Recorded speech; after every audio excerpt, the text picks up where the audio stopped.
तिळगुळ घ्या गोड गोड बोला. आज आहे संक्रांत. सकाळ सकाळ देवाची पूजा झाली. त्याच्यानंतर आता संक्रांतीची पूजा करून घेते.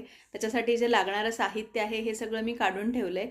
हे आहे सुगड. आम्ही सुगड म्हणतो याला. सुगड पुजतात संक्रांतीला, मकर संक्रांतीला.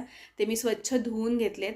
हे मी गेल्या वर्षी पण हेच वापरले होते आणि मी ते व्यवस्थित ठेवून दिले होते. धुतल्यानंतर मी हळदी कुंकू वगैरे वाहून घेते आणि त्याच्यानंतर मी हे पूजेसाठी मांडून घेते.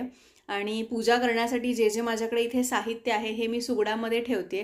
म्हणजे गाजर म्हणा, शेंगा म्हणा, ऊस वगैरे पण ठेवतात, पण ऊस मला नाही मिळाला म्हणून मी गूळ टाकते. गूळ, शेंगदाणे वगैरे असं सगळं. आणि हे सगळं मांडून मी सुगडाची छान पूजा करून घेते.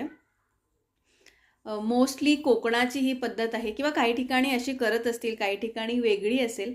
आणि मकर संक्रांत आहे त्याच्यामुळे तिळगुळ सगळ्यांनी खा आणि तिळगुळ खाऊन छान गोड गोड बोला. बरं, ही माझी पूजा आहे आज संक्रांतीची. आणि तुमची कशी संक्रांत चालली हे पण सांगा.